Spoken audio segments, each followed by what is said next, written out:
Jika Sang Buddha hidup di zaman sekarang, bayangkan seandainya Sang Buddha hidup di zaman ini, di abad 21, di tengah dunia yang dipenuhi layar terang, notifikasi, ambisi, dan kelelahan batin yang disembunyikan di balik senyum media sosial. Ia mungkin tidak duduk di bawah pohon Bodhi, tapi di bawah lampu taman kota, di pinggir jalan yang ramai, dengan bising kendaraan yang tak pernah berhenti. Ia tidak memakai jubah dari kain kasar, mungkin hanya pakaian sederhana yang dianggap tidak modis. Namun ketenangan di matanya akan tetap sama, hening, dalam, dan sulit dijelaskan dengan kata-kata. Orang-orang mungkin akan melewatinya tanpa menoleh. Sebagian akan menatap sekilas dan berbisik, dia aneh. Sebagian lagi akan menganggapnya orang yang tersesat, pemalas, atau kehilangan arah hidup. Karena di dunia yang mengagungkan kecepatan dan hasil, seseorang yang duduk diam dianggap tak berguna. Jika ia berbicara, kata-katanya mungkin tidak viral. Penderitaan muncul dari keinginan, katanya dengan lembut. Namun dunia akan membalas dengan tawa. Kalau tanpa keinginan, bagaimana kita bisa sukses? Bagaimana dunia bisa maju? Dan Sang Buddha mungkin hanya tersenyum, memahami bahwa manusia modern berlari tanpa tahu arah, mengejar kebahagiaan yang justru menjauh ketika dikejar. Ia akan dianggap tidak realistis, karena ia tak punya ambisi duniawi.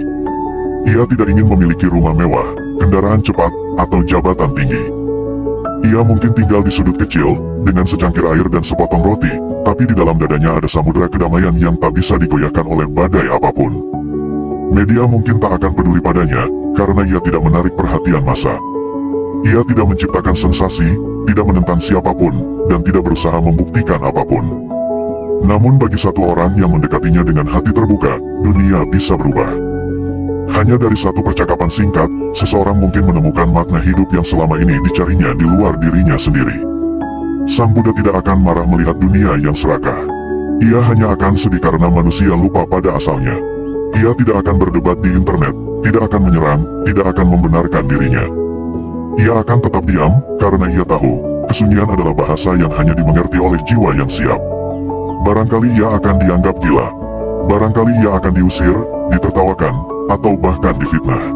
Namun bagi mereka yang benar-benar haus akan ketenangan, keberadaannya adalah air bagi jiwa yang kering. Di zaman di mana kebahagiaan dijual dalam bentuk paket langganan dan pengakuan diri diukur dari jumlah suka dan pengikut, Sang Buddha akan menjadi pengingat sunyi bahwa kedamaian tidak perlu disembunyikan di layar, melainkan ditemukan di dalam diri sendiri. Dan ketika dunia terus berlari, ia akan tetap duduk diam. Ketika orang sibuk membangun citra, ia akan tetap apa adanya.